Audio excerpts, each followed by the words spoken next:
Welcome to the Great Colorado Podcast. I'm Bernard Douthit. Hi, I'm Tyler Drum. Thanks for having me, Bernard. It's been a long time.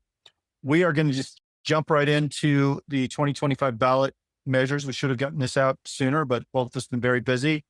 There's still time for people to turn in their ballots. Today is November 2nd already. Is it? Or is it the 1st? Already November 2nd? Today's the 2nd, and the 4th is the election. So you got to get your ballot in by 7 o'clock on Tuesday. Too late to put it in a drop box. So go to one of the 64 Denver ballot box locations before 7 o'clock on Tuesday to get it in. And if you've already voted and you didn't get this, we'll be back in 2026 to talk about oversight and the history of how Denver really over the last 10 years, mainly we want to point the finger at Michael Hancock and that administration and the boondoggle, I call it the boondoggle machine that got started.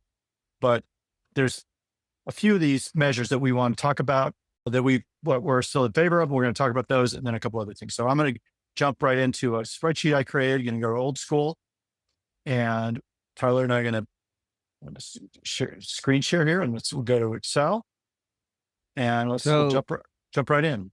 So the first 5 issues on your ballot are going to be the bond measures, and so together these bond measures equal about $950 million. And something to keep in mind is in the past, our RISE bond measure in 2021, which was the previously largest bond measure ever proposed in Denver, was $260 million. So we're talking about 3 times more bond dollars that the city's requesting than ever has been done before. And just so people know that there is already a millage in our property taxes that's dedicated towards these bond measures. And by passing them, you're not raising taxes. You're just making it so that they won't be reduced in the future. Because if we were to, in theory, pay off our debt, which is very optimistic to think might ever happen for Denver, then they would be able to remove that property tax. But it's already in your property taxes, so it won't necessarily be raised by passing these. We would just pay off previous debt sooner if it didn't. Well, the one thing though I want to mention here though is this is used quite often, and that your taxes won't go up. But I would almost phrase it that, hey, your property taxes, which are sky high now, could go down. But if you want to keep them at an elevated level where they have been, you can vote yes on these things, right? Yeah. That's one way to put it. And there are value to these tax measures. There are infrastructure projects that are necessary that can't be done in year-to-year budget. So there's definitely value to them. But we think we've tried to dice out where the value is versus where the unnecessary spending is. And it's not like we're against,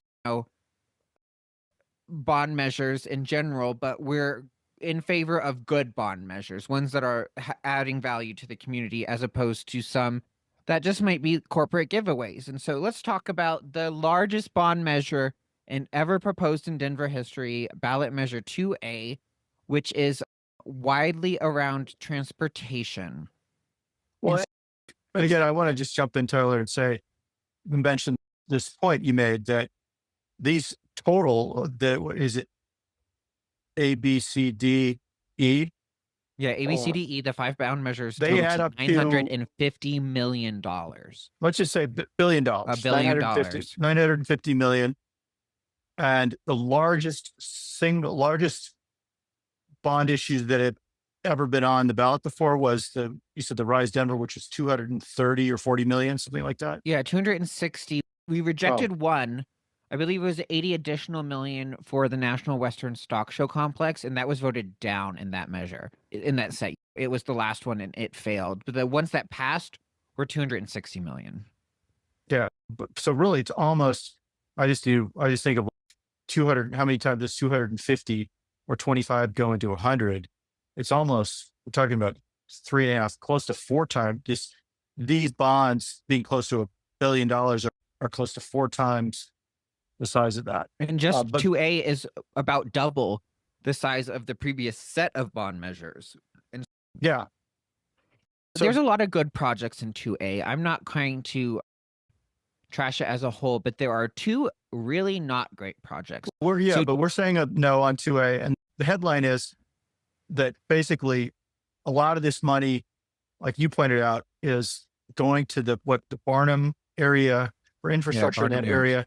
And it's really subsidizing, it's subsidies for the Broncos, who are owned by Walmart, owned by some of the richest people in the world. And we had two of the taxpayers. biggest Go ahead. projects in this bond measure, $89 million bridge and a $50 million bridge, are there as a giveaway to the Waltons trying to remove their stadium. So the thing is that there's a list of 60 bridges in Denver that are in critical condition. They're like labeled red. And these two bridges are not in that category of needing immediate repair, but they're the two that are getting this large amount of funding because they're necessary to redo the infrastructure to make Burnham Yards, which is the Denver Broncos' proposed stadium location, more appealing to them. And so while taxpayer dollars are not going directly into building the stadium, they would be in the form of this, $140 million going to reconfigure the area to be a more favorable location for the Waltons. And I personally think that Walmart family has more than enough money to do whatever the hell they need to do to make their stadium happen. And they've been saying, if you see any of the announcements, they've been talking about this not being taxpayer financed, all private money, but it's not. So we're saying no to that. So and we'll have more detail, or I'll be posting this on Facebook, and Tyler posting something similar about it with more information about this. So then let's get 2B, Parks and Recreation. I was initially skeptical about this because I feel like we already are paying property taxes for Parks and Recreation, but I'm convinced that, because one of the main things about this is money going to are they going to call it the Park Hill Golf Course Park? Or I think we're probably just call it the Park Hill Park. But as many people know, me and Bernard have both been very involved in advocates for the Park Hill Golf Course Park that has been in development, and we've won 2 different previous votes in order to get where we are today. And of the $175 million in bond issue 2B, $70 million of it will go towards the development of the Park Hill Park. And they've released beautiful plans. I feel like this is a much better use of city money than the 2-0 ballot measure, where they were trying to give that particular piece of land over to the developers to have their way with it and make boatloads of money. And I think that is a very appropriate use of the conservation easement. And so I am happy to vote yes for 2B, largely because of the Park Hill Golf Course, but also my neighborhood Montbello will receive improvements to our rec center. And Montbello, in the inverted L, the lower income part of the city, we often get brushed over for projects like these. And so I am happy to vote yes for Park Hill Golf Course and improvements to the Montbello Rec Center. There are lots of other good projects in there, but those are the 2 that resonate with me. All right. And then 2C, Health and Human Services. This is funding for Denver Health. And I haven't personally benefited from this, but I have, in the last 10 years, tried to, at 1 or 2 points ago, to try to get an appointment. I think this is going to fund more access to healthcare for Denver Health. Correctly? Yeah, and it's about $30 million. So we're talking about a drop in the bucket compared to some of these other ones. And it's also helping a child advocacy center, which I believe will do things like helping kids who are victims of crime fight for justice. And so I think that sounds like a good use of $30 million to me. Even though the health clinic isn't going in my neighborhood like I'd like it to go, by having more capacity in the Denver health system, that helps everyone in the city. So yes on 30 2C. million. Yes on 2C. And then public facilities and culture. This is another one that we're saying yes to. Yeah, so there's 18 projects around the city. One of them is improvements to the Montbello Library, which I like to see my neighborhood included. There's also Red Rocks Amphitheater will be getting a $35 million improvement. Something I don't love in this package is $75 million, which is the largest project in this package for a new sheriff slash firefighter training facility. That I don't love that, but there is also improvements in there for the Denver Animal Shelter. And I am just the biggest fan of the Denver Animal Shelter. So between improvements to the library that we're going to have in Montbello, the Denver Animal Shelter, that just weighed more for me than the police training facility. I don't know how they come up with how all of these things get lumped together, but it was it wasn't an easy yes for me because of that police training facility, but it did come down to a yes for me. I've been to the Denver Animal Shelter. It's a great facility, and it's improving, but it needs the money, and so I am voting yes on this one. When I put a no in here because I'm gonna I'm kind of on the fence on this. So if you want to vote no, I feel Yeah, it's a there's safe one. If yeah, $240 million is a lot that's a of lot money. of money. Yeah, yeah. So this is probably our least enthusiastic yes. I'm going with what Tyler, because there's money for Montbello and other neighborhoods have been neglected. So the next one is 2E, which we're also a big no on, or I would Yeah. say with the other one other than 2A and 2. And Tyler, you want to maybe talk about that and why we're a big no on Yeah, that? it's the same reason in the last election I was at no on 2R, which was a very similar, labeled as effort to provide more affordable housing. And you've seen all the other ones. I'm telling you what projects they're building. We don't know that for 2E. It's just a check for the mayor saying that he's going to spend this on providing more affordable housing. And while I think that's a great thing to do and something that we need to do in the Denver, I don't trust the mayor enough to give him a check and believe he's going to do good work with that. Yeah. There's been extreme financial mismanagement to the city. We've had all these layoffs. The city's not on the right track financially, and so I am in no mood to write the mayor a blank check and to trust him. Yeah. No, and I'm going to be publishing in the next week or so a history of how Denver, it's really been a disaster. In real terms, adjusting for inflation, Denver's spending, and we have to keep in mind that, to be fair, a lot of this has been infrastructure, but I think the percentage of infrastructure spending has just gone from like 3% of the budget to like 15%. And real spending, a lot of it, not all of it, a lot of it approved by voters, has gone up by 50% in real terms. That is faster when we adjust for inflation. And so 50% in spending from 2015 to 2024, with a 30% increase in taxes. And so the city's got a budget gap, but I still think that it's like Tyler was saying, the city's got a lot of there's a history of financial mismanagement. I think Mike Johnson's trying to fix some of that, but they need to do a whole lot more. We need a lot more oversight. We need more city auditor to step up and just do a better job. Moving on here, we've got 310 flavored tobacco. And we should just take a minute to say how much we just hate this ballot measure, because not that we're pro smoking, but why are we worried about flavored tobacco when I think you made this point? It's already illegal for children to buy cigarettes. And we're spending all this time on this. The argument for yes on 310 is, oh, kids are smoking and we need to ban flavored tobacco because they're appealing to kids. I have news for city council. It's illegal for children to buy cigarettes. And by banning stores from selling flavored menthol cigarettes to adults, got news for you. People are still going to buy and sell menthol cigarettes in Denver, whether they can do it at stores or not. And if it goes underground and people are selling cigarettes illegally to adults, those people who do not have a permit from the city will not care if they sell them to children or not. Since marijuana has been legalized in Colorado, the rate of childhood marijuana use has decreased.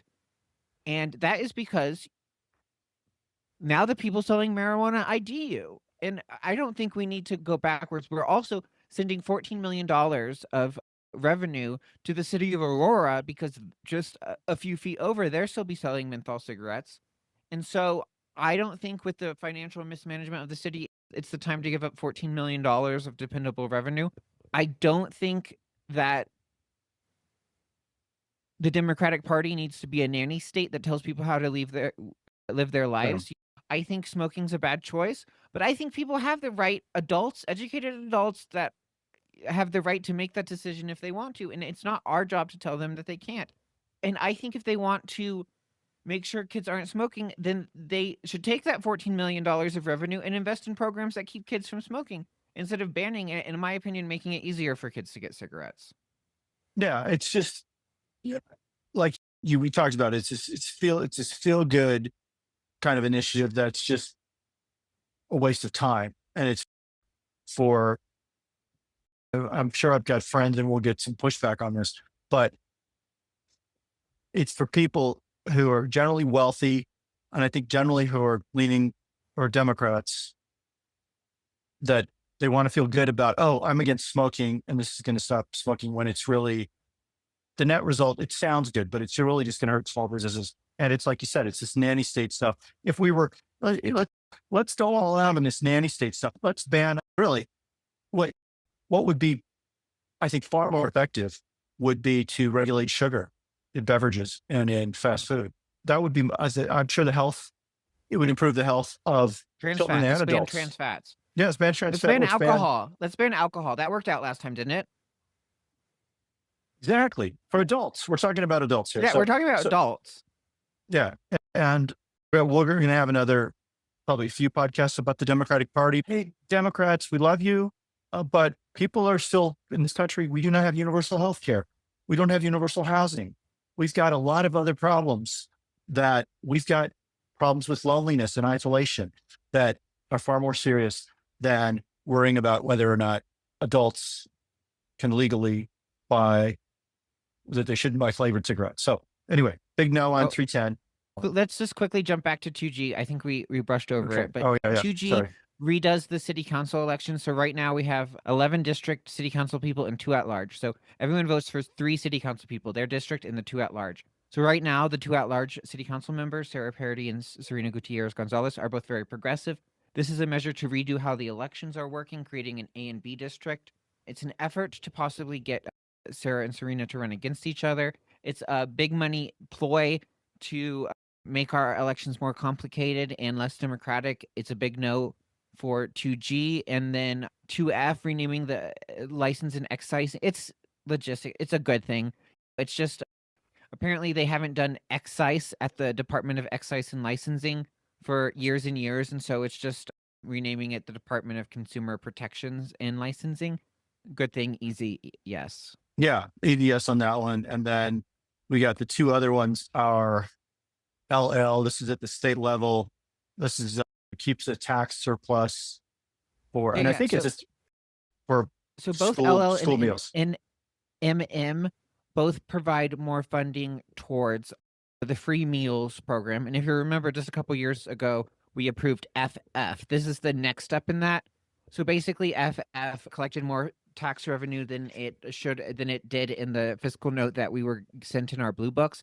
And so under the Tabor laws, we have to reapprove it to keep that extra few $1,000,000 that was collected under LL. So LL is slightly reducing the Tabor refund that people over $300,000 will receive because more taxes were collected than projected for FF a few years ago. That money will all go into providing free lunches for kids at schools, and then is taking it to the next level. It's providing additional funding, so it will be raising taxes on Colorado single income earners over $300,000. So a small sliver of people. It will collect more tax revenue. It will go towards school lunches, and if there is extra collected, then it will go and supplement SNAP benefits that are being cut. So both of these things providing food for people that need it the most. Only people that will feel the pain from that are the ultra wealthy. So easy yes on LL and from Me too. I'm still not a fan of how the state legislature manages and always allocates money and all this. I forget what they called it when they didn't fund education properly. They called it, what was the name for that? I forget. But we're going to trust that this money, that it's going to go where it's supposed to go. But we'll be talking more about fiscal oversight, auditing, and just that there needs to be follow through on where making sure this money is going to end up where it is intended to end up. But we're in favor of these 2. And then we're about 20 minutes in, but do you want to jump over and talk about the school board races real quick? And I could Yeah, maybe we can just just give an write out. overview. So there are 4 school board seats out of 7 that are up for election. The first one is that the at-large, so everyone in Denver will have this one on their ballot. And normally in school board races, there's these 2 camps, the charter school endorsed candidates and the teacher union candidates. And the race for at-large is very much those 2 sides. So Alex Magana is the charter school candidate, and Amy Klein Mulk is the teacher union candidate. I have already voted for Amy. If you're pro charter schools, then Alex is your guy. He's just not mine. And then District 2 So sorry. So which district was that? at large, the whole city. Everyone At large. in Denver So will have we recommend Amy Klein, Klein Mulk, Molk, or just Amy KM, Mulk. Molk. Yeah. Okay. And then District 2. So that is roughly southwest Denver. 2 candidates, same breakdown. The teacher union candidate, Sochi Gaitan, and the charter school candidate, Mariana Del Hierro. Clear choice for Sochi, the teacher union candidate. Reelect Sochi Gaitan. And word is that Marina Del Hierro is a mean girl. She was the executive director of a nonprofit. Her employees that work for her pooled their money and put a website up telling the horror stories of how awful of a boss she was. And It's funny. and these, yeah. So I don't know her. I just know that Sochi's great. I know Sochi's great. I should have. She's a good friend, but friend. we know a lot about Sochi. Friend of the show. Yeah, friend of the show. Exactly. But she's just tried to fight the good fight. She's just just fantastic. So vote for Sochi for District 2. And then the next district, it's up. The district, and this one will probably be, me and Bernard will probably come on to different sides on this. So this one has a kind of a different dynamic. There's the school board, the teacher union candidate, Dr. DJ Torres. And this is 4? This is 3. Okay. 3 is central-ish Denver, slightly to the east. It's a long district. So it's, we'll just call it central Denver. Mm-hmm. Karen Blank, she is the Republican and the charter school endorsed candidate. So definitely not Karen. Then Dr. DJ Torres, endorsed by the teacher union, and then the incumbent, Scott Esserman, who was endorsed by the teacher union last time and stood up to the bullying of the teacher union president and wasn't his puppet, but still, I believe, fought for schools. And so I would vote for Scott Esserman. Bernard, you're probably going to land for Dr. Torres, but... You're voting for Dr. Torres? No, I'm voting for Scott Esserman. But I think you would probably vote for Dr. Torres, but I'm voting for Scott Esserman. Even though Scott, I think he was really disruptive in the first part of his term and disloyal. He learned some lessons from it. I could have some criticisms of Scott Esserman. This is teacher union. The teacher union president wants these teacher union endorsed candidates to be his puppets. And I think Scott fought for kids. I think he got sucked into some drama that was petty with Sochi, that was petty with Aonte Anderson. I think that was a mistake. However, I would still definitely be voting for Scott. And have you talked to Scott in the last few months? Oh, I talk to Scott probably every few weeks. Oh, wow. Yeah. He's at all the Democratic events. If I'm at an event, I don't know people, I'm going to go stand next to Scott. He's a good guy.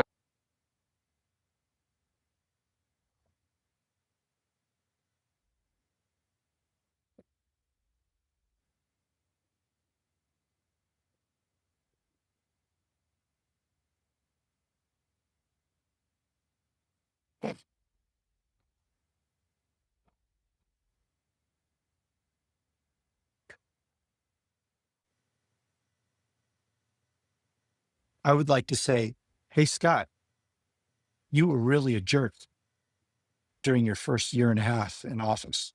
I would like to say, hey, Scott, you were really a jerk in your first year and a half. Yeah. And hopefully you've learned from that. Tough conversations. And I see why the teacher union didn't endorse him. And honestly, I feel that is an independent stance. And he's fought for teachers. And in students through and through. And my run, very short run for, she saw they didn't endorse me. So I get it. I'm huge. My mom was a teacher. I've even done some subbing, but they, they don't, the DCTA did not make it easy sometimes. They did not, they, And yeah, and when it says charter schools versus the teacher union, I'm teacher union all the way, but I'm yeah, not me teacher too. union Me to our too. own fault. I think there's clearly a difference in what the teachers think and what the leadership of the teacher union always thinks. And I think that Scott has done a good job on distinguishing between the two. And we're going to have a very similar situation in District 4, where we have Jeremy Harris, who is the Republican endorsed candidate. Hard no. Tamira Jackson, the charter school. This is their, it's like, this is This my is area. Northeast Denver. Yeah. So Central Botany and Park. Bernard live in District 4. So Central Park to Green Valley Ranch. Maybe even Park Hill to Green Valley Ranch. Yeah. And so we have Jeremy Harris, the Republican. No. Tamira Jackson, nice lady. Like I think she's not the worst person if she were to win, but also she's the charter school candidate, so not for me. There's Monica Hunter, who I think would be the candidate that Bernard would come down with, the teacher union endorsed candidate. And then the same thing with District 3. We have Michelle Quattlebaum, the incumbent, who was previously endorsed by the teacher union, and as long with Scott has bulked the leadership of the teacher union, come out on a much more independent stance. So I've voted for Michelle Quattlebaum. Monica Hunter would be the next best choice. So you're, let's just say Tyler is, MQ, Michelle Quattlebaum. well, oh yeah, Michelle. And then Is it Bernard. QUAT? QUATTLEBAUM. Got it. Mouthful. Monica Hunter. I mean, this gets into the weeds, which we really don't want to probably get into, but I felt like Michelle, she was endorsed by DCTA. She was supposed to take a stance supporting public schools, and really our opposition. And I'll try to mention this briefly. I am not opposed, and I don't think you are, just in a blanket way, to charter schools. What I'm opposed to is the lack of, is what often, almost always, especially with the network charter schools like DSST, like Strives, is that they have a board that there's a lack of transparency in their governance. They're not governed by a public board. There's no accountability. They're not held to the same standard. The teachers that work for those schools aren't given the same benefits that are for in the contract. There's a great place in our society for charter schools. Kids who aren't thriving in traditional public schools need to have a place like charter schools where they can learn trade skills, where they can, if they have disciplinary issues and they need a different environment, there's a huge need for charter schools. But it does not need to be like what we've been seeing in Denver at the detriment of traditional high schools or traditional public schools. Or it carves out basically where it's a semi-private network like DSST is, of schools that is governed by a private board. It's not, there's no public accountability. And then that gets mixed with private money. And yes, there's more autonomy, but the results really don't show when they're looked at objectively. When you normalize for socioeconomic changes, it shows it doesn't work. The data shows that this experiment that we've tried in Denver with leaning towards charter schools, since we've had pro-charter boards in the past, has been a huge failure. Our Montbello High School got divided into 4 charter schools operating out of the one Montbello High School. Therefore, we're paying 4 principals, 4 admin teams to all operate out of one high school, and it's been to the detriment of education here in Montbello. And we finally got this high school back, and I do not want to hand it back over to the charter school people. Democrats for education reform. No way in hell. Yeah, and just real quick, I mean, we need to do a whole episode about charter schools and Democrats for education reform. In that, the one thing that I'll leave people with, if they're still watching and listening, charter schools, the charter school movement started after the Supreme Court passed Brown versus Board of Education, which required integration, or the required desegregation in public schools. And charter schools got their start in Virginia because racist Virginians, white Virginians, wanted to keep schools segregated. So they started this whole charter school movement. Now, I don't want to imply that at all that people who buy charter schools are racist. In fact, it's seen as a solution for public schools that have failed a lot of low income kids, especially kids that are from Black and Latino kids and other underrepresented groups. The standard public school model has not worked in some cases. But we think this lack of accountability and the fact that the results show that it hasn't worked, it's like the problem needs to be, let's work on the governance, let's work on other things. Let's not throw out public education when because it's you and I both products of public schools. Yeah, and we're not saying close all the charter schools. We say the pendulum has swung too far in Denver in favor of these unaccountable schools that are using public dollars and receiving no results. We need to swing the pendulum back towards our traditional public schools and invest in traditional education, not shut them down. But everyone needs to be held to a high standard in Denver public schools. And like you said, I think the other key issue that comes up is, particularly in Denver, is that, I mean, DPS has its own struggles with heavy amount of administrative overhead and all the rest. But like you said, when Mont Bell High School got carved up, there's 4 principals. The DSST network is only like 10 schools total or something. And I think this, at least last time I checked, the superintendent of these 10 schools was getting paid more than the DPS superintendent. There's just these like mini school districts within a district create all this administrative overhead and waste that money is not going into a classroom. And It doesn't help kids. It's just we're fact. clearly not seeing the results. Yeah. And then so I feel like Michelle, I feel like she was actually, she seemed to me like she was taking orders from, and I call them the education privatization crowd. I don't know if I'm really being She didn't get honest. their endorsement either. So that's interesting.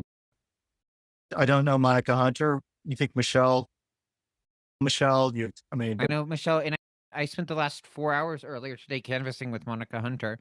So I know them both. Not that I know Michelle obviously much better than Monica, but I think they're both good choices. I voted for Michelle. I Tyler, think people voting for Monica also cast a good vote. I'm going to say again, I voted for Michelle. I voted for Michelle Quattlebaum. Sorry, I interrupted you. Maybe we'll edit that out. You're fine. You are Colorado politics, Tyler. So I'm doing my let me best. go back to the main screen. I think it's been a good 20 plus minutes. It's going to be, I'm going to stop the share. Hopefully we're still recording. We're still recording. So I'm going to edit that out. But you, Tyler, you are Colorado politics. That's just 4 My hours best. with on a Sunday. That's somebody that's dedicated. knows their That's stuff. every weekend in an election month. What? So you spent this time, you've already voted. I already voted, but I was passing out flyers with Monica for the Denver Democrats endorsements. And then I spent the last few weekends canvassing with Michelle Quattlebaum. And so I wasn't passing out flyers for Monica Hunter, but Monica Hunter came to my canvass for the Democrats and passed out my flyers today. So I have to give her props for that. But do you think Monica would also be fine? And I think Monica would also be fine. Yeah. It's a hell no for Jeremy, and I hope not for Tamira. She's a nice lady. I'm not trying to say that Tamira would be the worst thing to happen. I think she cares about schools. I think she's just too affiliated with these charter schools to be an easy choice for me. And Tamira is running in at large. No, she's running in 4. So we have 4 candidates in District 4. Jeremy Harris, Republican, Monica Hunter, teacher union endorsed candidate, Tamira Jackson, DFER endorsed candidate, and Michelle Quattlebaum, incumbent. I thought Scott Esterman was at large. He was at large. He's now running in District 3. The current incumbent in District 3 is Carrie Olson. She is termed out, so he's trying to slide into her seat. Carrie Olson's termed out. That's too bad. So lost. Dr. Olson has been a lovely advocate for kids on the school boards. Yeah, well, I won't comment. She's termed out. Okay. Happy Halloween. Happy you. I guess that's but happy. It's really daylight savings. No, it's standard time, and it's the unhappy end of daylight savings time with the sun going down now. But before we 5 got an extra o'clock. hour today. Longest day of the year, 25 hours. That's true. Yeah. So the end of this episode of the Great Colorado Podcast. I haven't really gotten stuff up on the website. I'm going to be posting, getting this up, sending this out to friends, getting this up on Facebook soon, like tomorrow morning, because we have no time to waste. Here, And then we'll be back in the coming weeks. get your ballot you, in every- before 7 o'clock on Tuesday. On Tuesday, November Yeah. 4th. Exactly. Election day. It's around the corner. All right. Thank you, everybody. Thanks.